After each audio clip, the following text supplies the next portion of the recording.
Hi, I'm Dr. Rosemary McCormick DePasque, and welcome to the first podcast, What Fuels You? So, just want to get started here by talking about one of my favorite Martin Luther King quotes, which is, "Darkness cannot drive out darkness, only light can do that." So I want to explore that. What exactly does that mean? Darkness cannot drive out darkness, only light can do that. What do you think he means by light?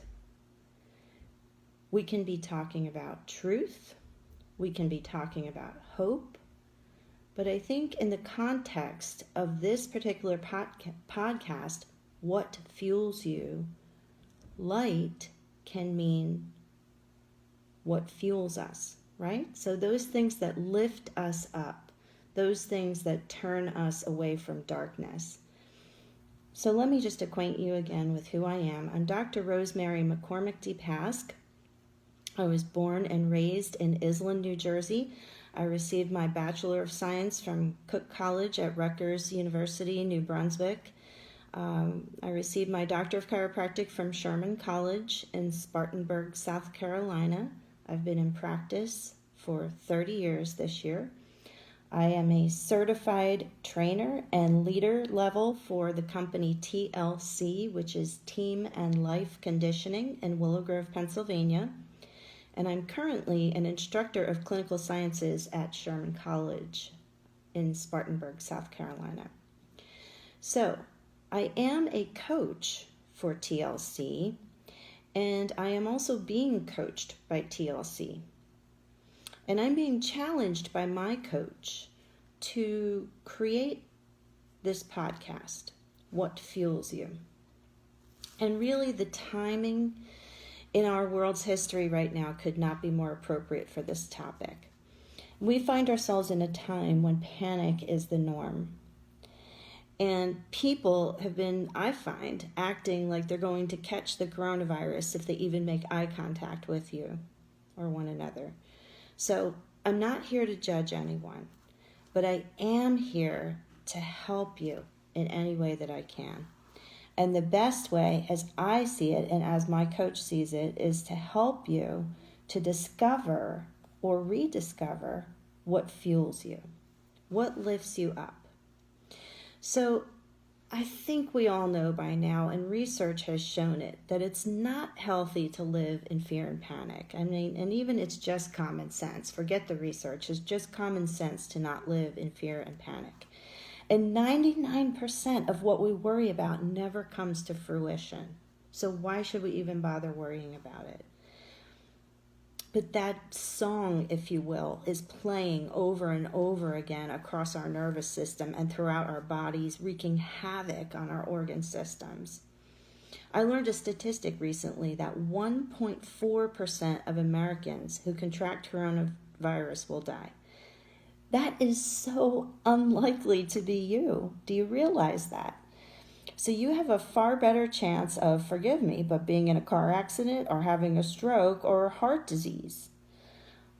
But where's our focus, right? So if you're under 40, your odds of becoming a millionaire are actually 1 in 55. Or if you're over 62, your odds of becoming a millionaire are 1 in 7. So the question is, where are you putting your focus? One of my mentors, Dr. Dean DePasque, recently said, "You may not be able to change your feelings, but you can easily change your focus." So Drs. Dean and Jen DePasque are the founders of TLC, that is Team and Life Conditioning in Willow Grove, Pennsylvania. I want you to understand the impact of that quote. Can we go over that again? You may not be able to change your feelings, but you can easily change your focus. See, you got to understand something. It all starts right there. So you can choose to look down or you can look up. You can choose to look at dirt or you can look at beauty. You can choose to look at TV or you could read a book. You could choose to believe gossip or you could go hunting for real facts, the actual truth. You could watch the news, or you could seek facts. You could panic, or you could seek what fuels you. So as I mentioned before, I teach at Sherman College in South Carolina. And one of the courses that I teach is called Foundational Disciplines of Practice. And in that course, we explore the various disciplines as modeled by the world's most successful people.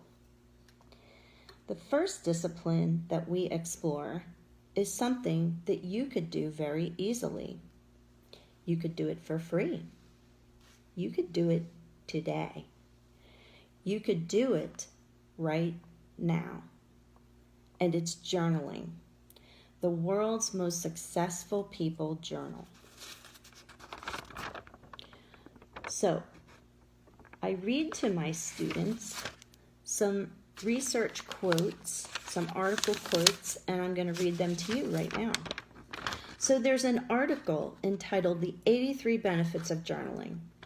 And in it, the author expresses that journaling actually decreases depression, it decreases anxiety, it decreases stress, it increases the quality of life, it increases well-being, and this is particularly interesting to my students. It helps you to reach a wide range of goals. So right then and there, they make the connection between journaling and reaching goals. And best-selling author Robin Sharma wrote, "Writing in a journal reminds you of your goals and of your learning in life. It offers a place where you can hold a deliberate, thoughtful conversation with yourself." So think about that, because the beauty of journaling is that the pages are non-judgmental. They're not going to offer you advice. They're not going to ask all kinds of questions. They're not going to annoy you, basically, right? So your journal is your friend. Here's another quote from Forbes magazine. 14 things every successful person has in common. The author is Dan Schwabel, and again, that comes from Forbes magazine. I chose numbers 5 and 11. Here's number 5. Successful people wake up and they've already planned their day, while unsuccessful people are scrambling to figure out what they need to do next. Their goals are very focused, big, yet attainable. So that brings up a good point. So number 5 in Dan Schwabel's article in Forbes magazine suggests that not only should we journal regularly to be successful, but that we should do that first thing in the morning. And that has been proven time and time again. Let's look at number 11 in that same article. They are lifelong learners who push themselves out of their comfort zones. So is it comfortable to start a new habit such as journaling? No. But is it wise? Absolutely. If you want to be successful, you need to model the most successful people who have ever lived. And if anybody does that, Forbes magazine does that, right? Forbes magazine does that. So, what in the world would we journal about? Anything, actually. Again, we said that journal won't judge you, it won't ask questions, it won't give advice, it won't annoy you. It just offers a platform for you to get your feelings out. So I recommend that when you start journaling, you start with the 7 territories or the 7 categories of life. So the first is spiritual. The second is mental intellectual. The third is emotional social. The fourth is family. The fifth is financial. The sixth is physical. The seventh is professional. So let's go back and talk about each of those categories. So with regards to my students, we start with spiritual, and not all of my students are spiritual or religious. But I suggest to them that what they can journal about in the spiritual category is nature. Everybody can relate to nature. And again, it has been proven time and time again that nature causes people to be calm, to get centered, to get connected to an inner something, an inner je ne sais quoi, right? So even at a time like this where we may be holed up or trapped in our houses or our apartments or wherever it might be, if you can look out the window, you can journal about what you see. Do you see birds? Do you see trees? Do you see grass? Do you see foliage? Or better yet, if you can imagine taking a hike, or journal about a hike that you've been on or a hike that you'd like to go on, and what do you imagine that you might see? Okay, so that can take you back to center. That can take you back to that spiritual calm place within. Number 2, mental intellectual is what you hope to learn in the future. Okay, this is something you aspire to learn. So if you've ever wanted to take lessons in cooking or singing, or to learn how to play an instrument, or to study a language, or to study sign language, photography, or a certain sport, you want to take up golf, this sort of thing, that's what I encourage my students to write about in the mental intellectual category, something you hope to study or learn about in the future. Under the emotional social category, this is what keeps us balanced. This is what keeps us centered. So gathering with friends, and I know, again, in this time in our history on the globe, it's a touchy time. We got to stay 6 feet apart, blah, blah, blah, right? But, I'm sure there's people that you're gathering with that you are willing to take the risk to be within 6 feet of them, right? If you have a spouse, surely you're going to be within 6 feet of them. Or if you have a roommate, there's going to be times when you come within 6 feet of them. So there are people that we're willing to take that risk for. But in any case, who is it that you gather with? Even if you're gathering on social media.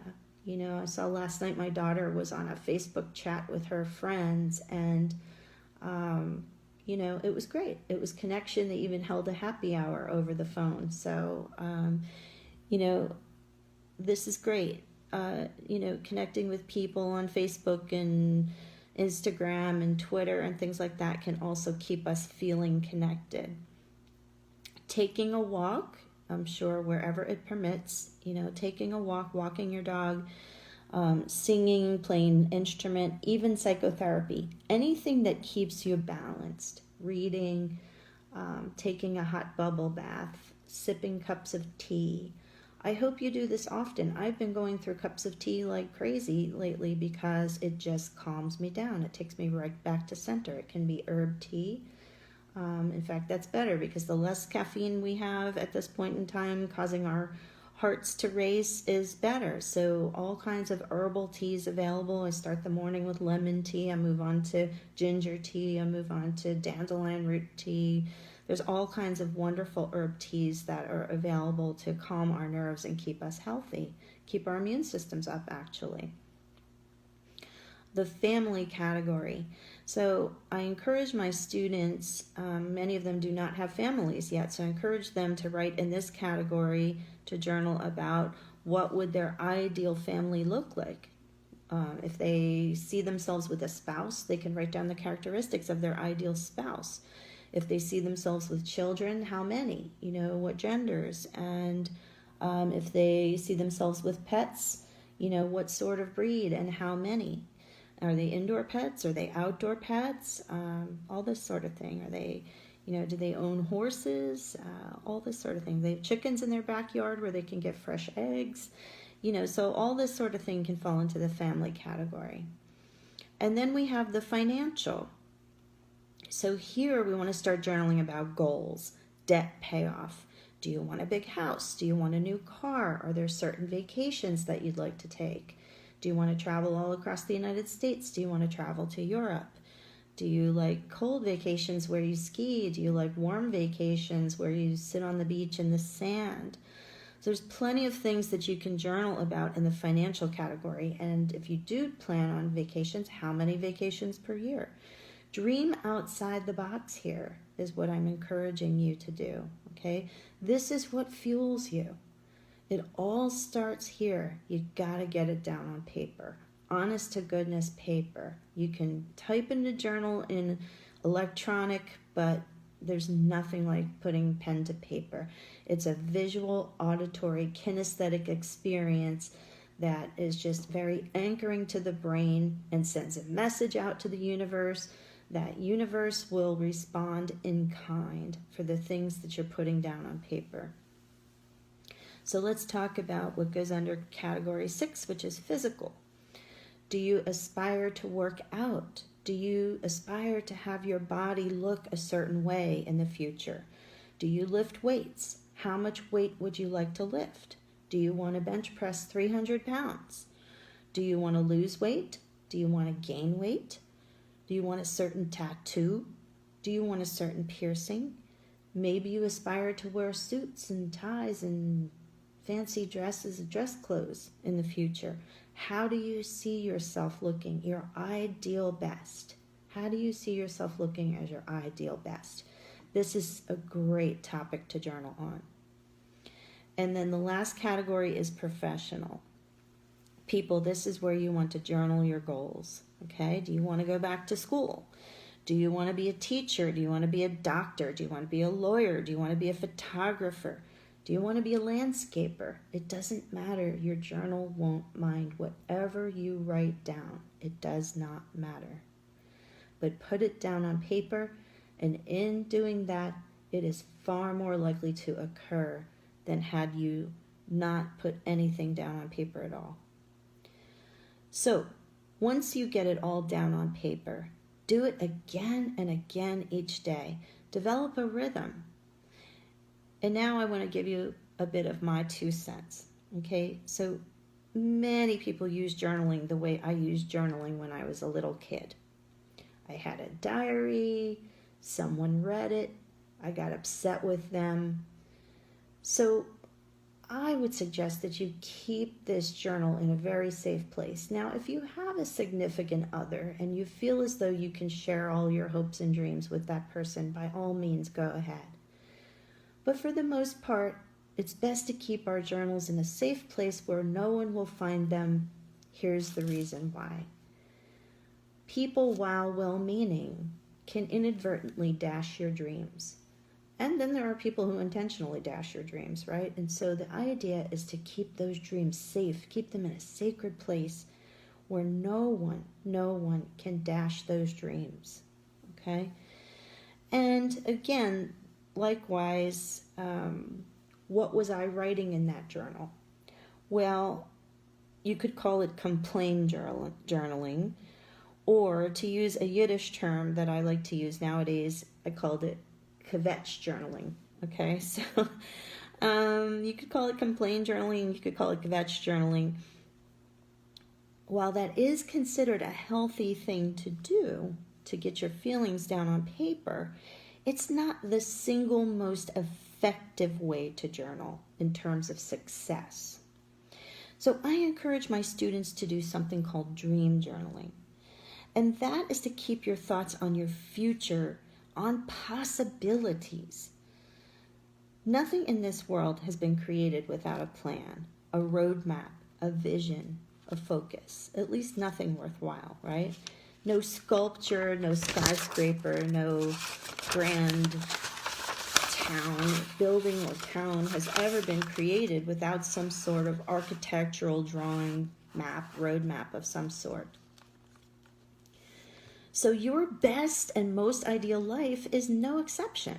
So journal about it, get it on paper, and then once you have it on paper, we'll talk about getting it onto a vision board or a storyboard, and that will be the next chapter in this podcast. But do it every day. Be consistent. Let it fuel you. If there are people in your life, then you are no good to them if you've not taken care of yourself. And I hope you are taking care of yourself right now. I hope that you are checking all of the boxes for health. I hope that you're eating right. I hope that you are exercising in some way.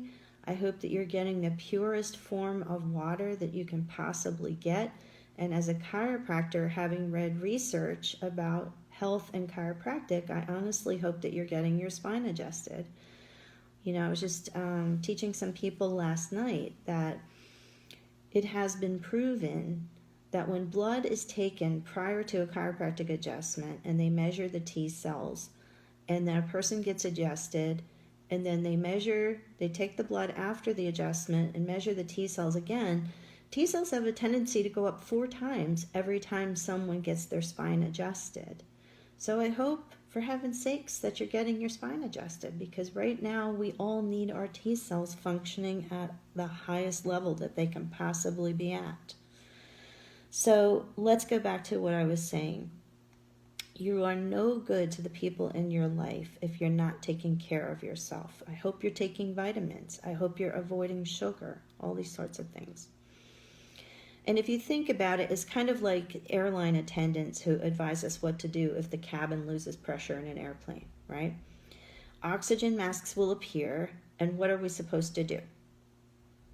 Put the mask on ourselves first, before we put a mask on anybody else, because we will be no help to anyone else, even the child sitting next to us, unless we breathe first. You get that? So you've got to take care of yourself to be any good to the people in your life. It has been said that happiness is not by chance, it's by choice. And I implore you, choose to journal. Okay? Ralph Waldo Emerson said, "Write it on your heart that every day is the best day." No mistake that he chose the word write. Write it on your heart that every day is the best day. He also said, what lies behind us and what lies before us are tiny matters compared to what lies within us. Now, we may never elucidate what's in us if we don't pour it out onto paper. Taking pen to paper. And I will finish with one of my favorite quotes in the entire world, and that is from Gandhi. Be the change you wish to see in the world. Be the change that you wish to see in the world. Do that by focusing on what fuels you. In doing this, you will not only do the best you can for yourself, but you'll be able to do the best for everybody else in your world. I wish you love, I wish you peace, and please know that you are included in my prayers as I pray for humanity every day. Be well, and I will see you on the next podcast, What Fuels You.